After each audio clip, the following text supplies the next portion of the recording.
RTI Live News. Ask for right. RTI Live News కి స్వాగతం. బీసీలకు 42% రిజర్వేషన్ అమలు చేసి స్థానిక ఎన్నికలకు వెళ్లాలి. బీసీలకు 42% రిజర్వేషన్ కల్పించకుండా స్థానిక సంస్థల ఎన్నికలు నిర్వహిస్తే ఊరుకునేది లేదని తెలంగాణ జాగృతి యువజన సమైక్య రాష్ట్ర అధ్యక్షులు సంపత్ గౌడ్ అన్నారు. నిజామాబాద్ జిల్లాలోని రుద్రూరులో ఏర్పాటు చేసిన కార్యక్రమంలో ఆయన మాట్లాడారు. రాష్ట్రంలో ఏ వర్గానికి అన్యాయం జరిగినా ముందుగా పోరాడే ఏకైక నాయకురాలు కవితక్క అని గుర్తు చేశారు. ఈ కార్యక్రమంలో ముఖ్య అతిథులుగా తెలంగాణ జాగృతి యువజన సమాఖ్య రాష్ట్ర అధ్యక్షులు ఎదురుగట్ల సంపత్ గౌడ్, తెలంగాణ రాష్ట్ర జాగృతి కార్యదర్శి లక్ష్మీనారాయణ భరద్వాజ్, జాగృతి రాష్ట్ర కార్యదర్శి నరాల సుధాకర్ పాల్గొన్నారు. ఈ కార్యక్రమానికి అందరికీ స్వాగతం. ఈ రోజు ఈ కార్యక్రమానికి సభాధ్యక్షత వహించాల్సిందిగా మధుని వేదికపై మధుని ఆహ్వానిస్తున్నాం. ఈరోజు ఈ కార్యక్రమానికి ముఖ్య అతిథిగా వచ్చిన తెలంగాణ జాగృతి రాష్ట్ర యువజన సంఘం అధ్యక్షులు సంపత్ గౌడ్ గారిని వేదికపైకి రావాల్సిందిగా ఆహ్వానిస్తున్నాం.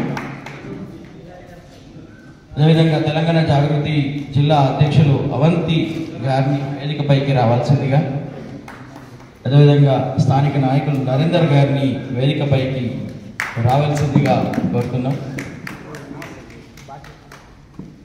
ఓదల్ నియోజకవర్గం అధ్యక్షులు గట్టు హరిని వేదికపైకి రావాల్సిందిగా ఆహ్వానిస్తున్నాం. తెలంగాణ జాగృతి రాష్ట్ర కార్యదర్శి లక్ష్మీనారాయణ భరద్వాజ గారిని వేదికపైకి రావాల్సిందిగా ఆహ్వానిస్తున్నాం. మహేంద్ర సంఘం రాష్ట్ర నాయకులు, బీసీ సంఘం జిల్లా నాయకులు దర్శన దేవేందర్ గారిని వేదికపైకి రావాల్సిందిగా ఆహ్వానిస్తున్నాం. బీసీ యువజన సంఘం రాష్ట్ర నాయకులు కొయ్యాడ శంకర్ని వేదికపైకి రావాల్సిందిగా ఆహ్వానిస్తున్నాం. వాల్మీకి సంఘం జిల్లా అధ్యక్షులు నరేష్ గారిని వేదికపైకి రావాల్సిందిగా కోరుతున్నాం. మేరీ సంఘం జిల్లా నాయకులు, అదేవిధంగా బీసీ సంఘం జిల్లా నాయకులు చంద్రకాంత్ గారిని వేదికపైకి రావాల్సిందిగా ఆహ్వానిస్తున్నాం. ఎడపల్లి నియోజకవర్గం తెలంగాణ జాగృతి నాయకులు రంజిత్ని వేదికపైకి రావాల్సిందిగా కోరుతున్నాం. ఈ కార్యక్రమం నిర్వహించాల్సిందిగా మధు గారిని సంస్థలకు పోవాలి. లేదు అనుకుంటే ముఖ్యమంత్రి గారు అఖిల పక్షాన్ని ఢిల్లీకి తీసుకెళ్లి అక్కడ ఒప్పించి మెప్పించి ఆ విధంగా చేయాలి. అలాగే చేయకపోతే రేపు వచ్చే నెల జూలై 17వ తారీఖున పెద్ద ఎత్తున బీసీ రిజర్వేషన్ 42% కొరకు రైలు రోకో కార్యక్రమం అక్కగారి ఆధ్వర్యంలో నిర్వహించడం జరుగుతుంది. ఈ కార్యక్రమానికి పెద్ద ఎత్తున రాష్ట్రంలోని బీసీ యువత, బీసీ కులాలు ప్రతి ఇంటి నుంచి యువకులు వచ్చేందుకు ముందుకు వస్తున్నారు. ఇవాళ జిల్లా నుంచి కావచ్చు, మండలం నుంచి కావచ్చు, గ్రామాల నుంచి కావచ్చు, పెద్ద ఎత్తున యువకులంతా వచ్చి రైలు రోకో కార్యక్రమానికి మద్దతు తెలిసి రైలు రోకో కార్యక్రమం చేపట్టడం జరుగుతుంది. కాబట్టి జూలై 17వ తారీఖున ఏమైనా ఢిల్లీ ప్రయాణాలు ఉన్నా 16, 17, 18 ఒక రోజు అటు ఇటుగా ఏమైనా ప్రయాణాలు ఉంటే కూడా పోస్ట్ పోన్ చేసి సహకరించగలరని మేము తెలంగాణ జాగృతి నుంచి కోరడం జరుగుతుంది. కాబట్టి ఇవాళ ఇంత మంచి కార్యక్రమానికి మనం అందరం పెద్ద ఎత్తున మద్దతు తెలిపి అక్కగారి నాయకత్వంలో ఇవాళ ఇంత అన్యాయం జరుగుతుంటే ఎవరు పట్టించుకోవడం లేదు. ఇంత మంచి స్టాండ్ తీసుకున్నందుకు ఇవాళ మనం బీసీలు మీటింగ్ పెడితే బీసీలనే రాకుండా ఒక కుట్ర కూడా జరుగుతుంది కొన్ని వర్గాల వారు.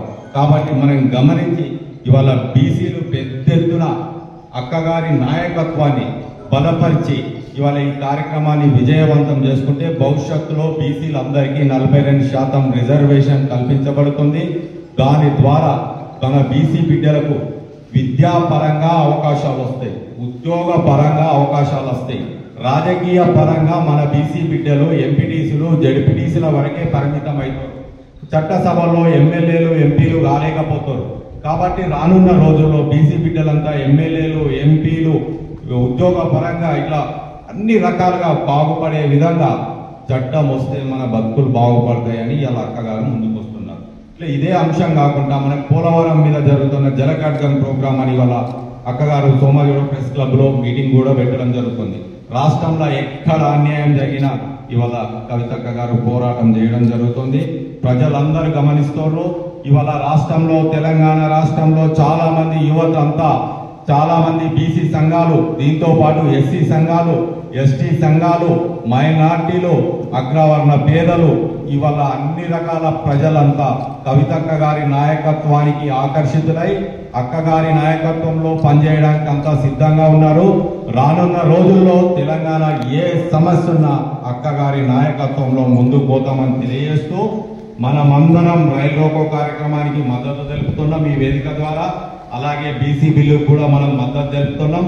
రేపు భవిష్యత్తులో కవితక్క గారు ఏ కార్యాచరణ చేసినా తెలంగాణ జాగృతి యువజన విభాగం తరపున, మన బీసీ సంఘాల తరపున మనం మద్దతు తెలుపుతూ ఇవాళ ఈ రుచుకొని పోతున్నప్పుడు కేసీఆర్ గారు కూడా ఉద్యమంతోనే కాదు మరి ఒక రాజకీయం ఉంటేనే మరి చట్టసభల్లో పోతాం, చట్టసభల్లో పోయినప్పుడే మరి ఇవన్నీ గురించి కొట్లాడొస్తుందని చెప్పి ఒక పార్టీని పెట్టడం జరిగింది. ఇప్పుడు అదే తరుణంలో బీసీ ఉద్యమం 42% రిజర్వేషన్ బీసీ కులాలకు కావాలని చెప్పేసి ఉద్యమిస్తున్న తరుణంలో మరి మీకు కూడా ఒక మంచి నాయకురాలు కవితక్క దొరకడం అనేది నేను అదృష్టంగా భావిస్తా ఉన్నాను. తాను అనునిత్యం ఓ సంవత్సరం నుంచి అయితే దాదాపు అన్ని జిల్లాల్లో రౌండ్ టేబుల్ సమావేశం పెడుతూ బీసీలకు 42 రిజర్వేషన్ మీరు ఏదైతే కామారెడ్డి డిక్లరేషన్లో సభలో డిక్లేర్ చేసిరో మరి అంశాన్ని ముందుకు తీసుకెళ్లి ఖచ్చితంగా 42% రిజర్వేషన్ అమలు చేసిన తర్వాతనే స్థానిక సంస్థ ఎలక్షన్లో పోవాలని చెప్పేసి అన్ని జిల్లాల్లో రౌండ్ టేబుల్ సమావేశం కూడా నిర్వహించడం జరిగింది. మరి ఇప్పుడు మీరు అవన్నీ మర్చిపోయి మళ్ళీ మరి రాజకీయాన్ని ఇచ్చుకుంటాం కానీ చట్టపరంగా 42% ఇప్పుడు లేదని చెప్పేసి మీరు ఏదైతే మోసపూరితంగా చేస్తూ ఉన్నారో అవన్నిటిని ఎండగట్టడానికి కవితక్క గారు మరోసారి ఈ ఉద్యమాన్ని ఇంతటితో ఆపకుండా అవసరమైతే మీరు అఖిల పక్షాన్ని తీసుకెళ్ళండి, ఢిల్లీలో ప్రధానమంత్రి గారితో మాట్లాడండి, బిల్లు పాస్ చేయండి అని చెప్పి కూడా అడుగుతా ఉన్నాం.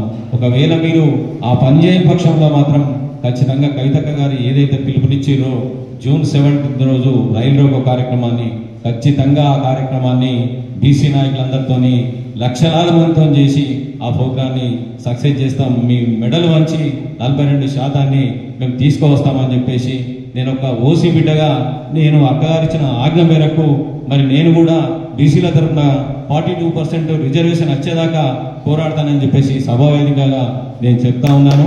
ఎందుకంటే కవితక్క గారికి ఉద్యమం అనేది కొత్త కాదు. మేము తెలంగాణ ఉద్యమంలోనే రైలు రోకలు చేసినాం, బీబీపేట దగ్గర అనేక కార్యక్రమాలు చేసినాం, అనేకమైనటువంటి ఢిల్లీలో జంతర్ మంతర్ దగ్గర దీక్షలు చేసినాం. మహిళలకు 33% రిజర్వేషన్ కావాలని 33% రిజర్వేషన్ సాధించినాం.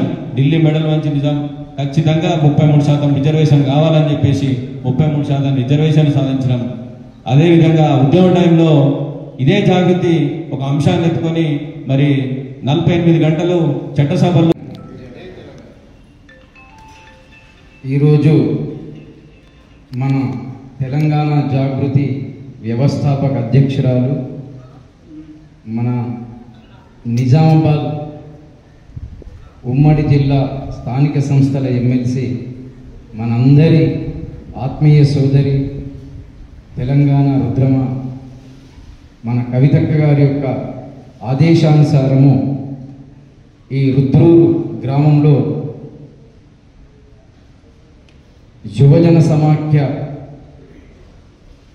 అనేటువంటి ఒక చక్కటి సంకల్పంతో ఈ కార్యక్రమాన్ని ఏర్పాటు చేసినటువంటి తెలంగాణ జాగృతి రాష్ట్ర యువజన సమాఖ్య రాష్ట్ర అధ్యక్షులు సోదరులు సంపత్ కుమార్ గౌడ్ గారికి మరియు కవితక్క గారికి 2006 నుండి కూడా ఉద్యమ సమయంలో చేదోడు వాదోడుగా ఉంటూ నాకు కూడా అన్ని రంగాలుగా ఉద్యమంలో మేము తెలంగాణ ఉద్యమంలో కవితక్క యొక్క పిలుపు మేరకు ప్రతిరోజు కూడా జిల్లా వ్యాప్తంగా ఉమ్మడి జిల్లా వ్యాప్తంగా ఎక్కడ ఏది ఆదేశిస్తే ఆ కార్యక్రమం మేమిద్దరం రామలక్ష్మణులాగా పనిచేయడం జరిగింది. అటువంటి కవితక్క గారికి ఒక హనుమంతుల్లాగా ఉన్నటువంటి మన జాగృతి జిల్లా అధ్యక్షులు అవంతి గారికి మరియు అన్నగారు దర్శనం దేవేంద్రన్న గారికి, శంకరన్న గారికి, గట్టు హరికృష్ణ గారికి, మరి చంద్రకాంత్ గారికి, ప్రతి ఒక్కరికి, మన రుద్రూరు జాగృతి మధు అధ్యక్షుల గారికి, ప్రతి ఒక్కరికి ఇక్కడికి ఇచ్చేసినటువంటి సోదరులందరికీ తెలంగాణ ఉద్యమాభివందనాలు తెలియజేస్తూ, ఎందుకంటే కవితక్క గారు మీరు ఏది తీసుకున్నా కూడా గతంలో తెలంగాణ ఉద్యమంలో తెలంగాణ సంస్కృతి సాంప్రదాయాల్ని కాపాడుకుంటూ తెలంగాణ రాష్ట్ర సాధనలో ముఖ్యంగా ప్రధానమైనటువంటి పాత్ర పోషించినటువంటి సంస్థ ఏదైతే ఉంది అంటే అది తెలంగాణ జాగృతి అని చెప్పడంలో ఎటువంటి సందేహం లేదు, అతిశయోక్తి లేదు. అలా మనం తెలంగాణ రాష్ట్రాన్ని సాధించుకొని మన తెలంగాణ రాష్ట్రాన్ని సాధించుకున్న తర్వాత తెలంగాణ జాతిపిత మన కేసీఆర్ గారి నాయకత్వంలో మళ్ళీ వారు ముఖ్యమంత్రి అవ్వడం, మనం 10 సంవత్సరాల పాటు నిజంగా తెలంగాణ రాష్ట్రాన్ని సస్యశ్యామలం చేయడం, ఎక్కడ చూసినా కూడా ప్రకృతి ఎంతో శోభాయమానంగా ఎన్నో ప్రాజెక్టులు నిజంగా యోజన సమైక్య ఆధ్వర్యంలో ఈ కార్యక్రమాన్ని నిర్వహించినటువంటి సభాధ్యక్షులు మధు గారికి, అలాగే తెలంగాణ జాగృతి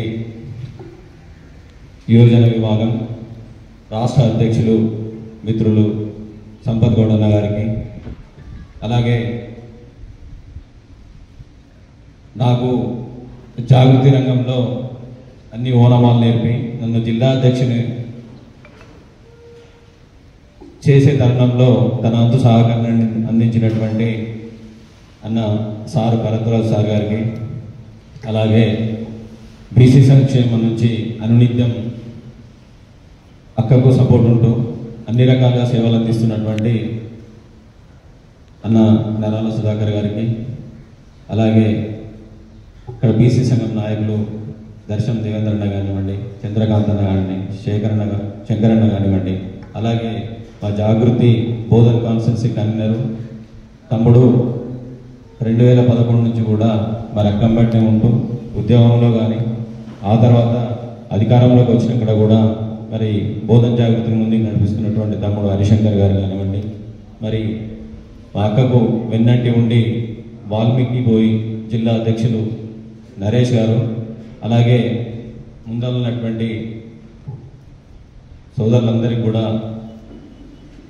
అభినందన తెలియజేస్తూ, మరి ఈరోజు ఫస్ట్ సమావేశం సంపదన్న గారు ఫోన్ చేసి అన్న ఇట్లా రుద్రూరులో యువజన విభాగం ఆధ్వర్యంలో బీసీ 42 రిజర్వేషన్ అనే అంశం పైన ఫస్ట్ ఒక సమావేశాన్ని ఏర్పాటు చేస్తున్నామన్న, ఖచ్చితంగా మీరు కూడా రావాలని నాకు చెప్పడంతో అన్నగారు ఫస్ట్ రాష్ట్ర అధ్యక్షులైన తర్వాత నన్ను ప్రోగ్రామ్కి ఫస్ట్ ఇన్వైట్ చేసినాం. ఇదే ఫస్ట్ అన్నగారికి నేను అభినందన తెలియజేస్తూ, ఏదైతే అక్కగారు సంపదనకి ఇచ్చింది ఏదో సీట్లో కూర్చొని నేను రాష్ట్ర అధ్యక్షుడు అని చెప్పేసి ఎంజాయ్ చేయడానికి కాదు, అన్నకు తెలుసు అన్నకు ఇదొక ముళ్ళ కిరీటము, ముళ్ళ కూర్చేది. అందరూ అనుకుంటారు అయ్యే అన్నకి ఏమున్నది, ఇంకా రాష్ట్ర అధ్యక్షురాలు ఇచ్చిందాక ఇంకా మస్తు తిరుగుతాడు, మస్తు ఉంటుంది, కానీ అది ఇచ్చింది ముళ్ళ కిరీటము, ముళ్ళ చేయరే. అనునిత్యం పొద్దున్న నుంచి రాత్రి దాకా తిరుగుతూనే ఉండాలా. అక్కడ చెప్పినటువంటి ప్రతి ఒక్క పని మరి రాష్ట్రం మొత్తం అన్ని కమిటీలు వేసుకోవాలా, తిరగాలా, మరి ఆ కమిటీలను కూడా చూసి వేసుకోవాలా, మరి వాళ్ళు ఎట్లా ఉన్నారు ఏంది అనేది చాలా పెద్ద పోస్టు, దానికి తగ్గట్టు పని కూడా ఉంటుంది అన్నకి. కాబట్టి ఈ కార్యక్రమాన్ని ఇచ్చినందుకు అన్నగారిని అభినందిస్తూ, ఏదైతే ఒక అంశాన్ని ఎత్తుకొని ముందుకు పోవాలంటే, ఒక ఉద్యమాన్ని నడిపించాలంటే ఒక మన కల్వకుంట్ల కవితక్క ఆదేశాల మేరకు వచ్చినటువంటి మన ఎదురుగట్ల సంపత్ గౌడ అన్నకు స్వాగతం. మన రాష్ట్ర కన్వీనర్ తెలంగాణ జాగృతి యువజన సమైక్య అన్న సంపత్ అన్న, అలాగే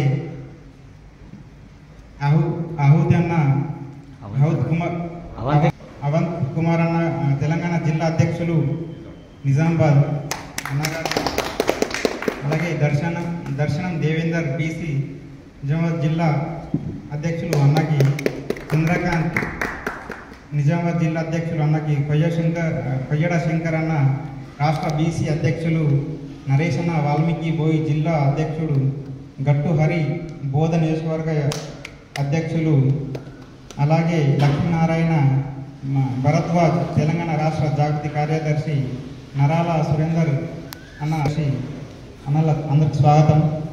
అన్న, మీరు మా రుద్రూర్ బాన్స్వాడ కాన్స్టిట్యున్సీలో వచ్చినందుకు మాకు చాలా సంతోషంగా ఉందన్న. మనకు ఇక్కడ బాన్స్వాడ కాన్స్టిట్యున్సీ అంటే మన జాగృతి కానీ ఉద్యమంలో పోరాడిన వాళ్ళు జాగృతి తరఫున చాలామంది ఉన్నారు. ఈరోజు మీటింగ్ పెట్టుకుంటున్నామని అంటే చాలామంది ఆనాటి ఉద్యమకారులు ఆ రోజు జ్ఞాపకాలను గుర్తుకు చేసుకొని ఈరోజు కొంతమంది అంటే పేపర్లు ఆ రోజు తీపి జ్ఞాపకాలుగా ఉన్న ఫోటోలని కొన్ని పంపించారన్న. ఆనాడు తెలంగాణ కోసం ఇంత ఉద్యమం చేశాం, మేము తెలంగాణ కోసం చాలా పోరాడాము అనేసి ఒక తీపి జ్ఞాపకాలుగా చెప్పుకొని చాలా సంతోషంగా వ్యక్తం చేశారు తెలంగాణ జాగృతి చేసిన పని పట్ల. అలాగే మన ఈరోజు రుద్రూరు మండలంలో మీరు రావడం మాకు చాలా సంతోషం ఉందన్న. ఇలాగే మన బాన్స్వాడ కాన్స్టిట్యున్సీ మొత్తం తెలంగాణ జాగృతిని మనం కమిటీలు వేసుకొని చేసుకోవాలని ఆనందంగా చేస్తున్నానన్న. మన సంపత్ అన్నకు మా కమిటీ గురించి మళ్ళీ ఆదేశాల మేరకు ఏదైనా చెప్పినట్టు దూచ తప్పకుండా మేము ఆచరిస్తామనేసి కోరుతున్నాము. అధ్యక్షుడు సంపత్ గౌడ గారిని మాట్లాడాల్సిందిగా కోరుతున్నాను. నేడు తెలంగాణ జాగృతి యువజన విభాగం రుద్రూర్ మండల శాఖ ఆధ్వర్యంలో ఈ కార్యక్రమానికి అధ్యక్షతన వహిస్తున్నటువంటి మధు గారికి, అలాగే ఇక్కడ ఈ కార్యక్రమం నిర్వహిస్తున్నాం, మీరు తప్పకుండా రావాలని నిజామాబాద్ జిల్లా జాగృతి అధ్యక్షులు రాష్ట్ర నాయకులకు అందరికీ విజ్ఞప్తి చేయడంతో వాళ్ళు కూడా ఇక్కడికి చేసినటువంటి అవంత్ అన్న గారు, లక్ష్మీనారాయణ అన్న గారు, సుధాకర్ అన్న గారు, ఇంకా దేవేందర్ అన్న గారు, బోధన అధ్యక్షులు శంకర్ గారికి, గట్టువారి గారికి, నరేష్ గారికి, చంద్రకాంత్ గారికి, దేవేందర్ అన్న గారికి, ఇంకా వేదిక మీద ఉన్న అందరికీ, అలాగే వేదిక మీద ఉన్నటువంటి పాత్రికేయ మిత్రులందరికీ, ఇక్కడికి వచ్చేసినటువంటి మండల జాగృతి నాయకులకు అందరికీ పేరు పేరున నమస్కారాలు తెలియజేస్తున్నాం. నేటి సభ ముఖ్య ఉద్దేశం ఏంటంటే, ఇవాళ తెలంగాణ రాష్ట్రంలో కాంగ్రెస్ పార్టీ ప్రభుత్వం కామారెడ్డి, మన ఉమ్మడి జిల్లాలోని కామారెడ్డి జిల్లాలో మనకు ఒక మోసపూరితమైన హామీ ఇవ్వడం జరిగింది. బీసీలకు 42% రిజర్వేషన్ ఇస్తామని చెప్పి ఇంతవరకు రాజ్యాంగబద్ధంగా అమలు చేయించకపోవడం, ఎందుకంటే ఇవాళ స్థానిక సంస్థలకు కూడా వెళ్తారు. మన బీసీలకు 42% ఇవ్వకపోతే వల్ల మనకు చాలా నష్టం జరుగుతుంది. అందుకని ఇవాళ మన రాష్ట్ర జాగృతి అధ్యక్షురాలు, మన ఉమ్మడి జిల్లాల ఎమ్మెల్సీ అయినటువంటి గౌరవనీయులు కల్వకుంట్ల కవితక్క గారి ఆధ్వర్యంలో ఇవాళ మన బీసీల కొరకు, అంటే మన రాష్ట్రంలో ఏ వర్గానికి అన్యాయం జరిగినా ఆ వర్గం కోసం పోరాడే ఏకైక నాయకురాలు ఎవరంటే కవితక్క గారని మనం చెప్పచ్చు.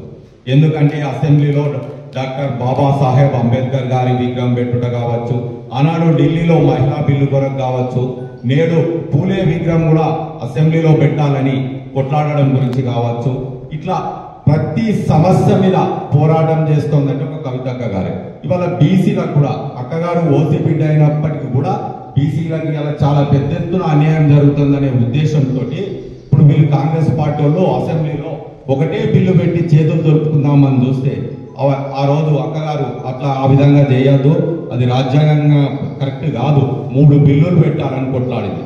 దాని ఫలితంగా వాళ్ళు చివరికి 2 బిల్లులు పెట్టి అసెంబ్లీలో బిల్లు ప్రవేశం పెట్టడం జరిగింది. ఈ బిల్లును ఇంతవరకు ముఖ్యమంత్రి గారు ఢిల్లీ అఖిలపక్షాన్ని తీసుకెళ్లి అక్కడ కేంద్ర ప్రభుత్వాన్ని ఒప్పించి మనకు రాజ్యాంగ పరంగా రిజర్వేషన్ కల్పించాల్సిన బాధ్యత తీసుకోవాలి. కానీ ఇంతవరకు అమలు కాకపోవడం, స్థానిక సంస్థలకు వెళ్ళడం, ఇదంతా చాలా విడ్డూరంగా ఉంది. కాబట్టి వాళ్ళ అక్కగారి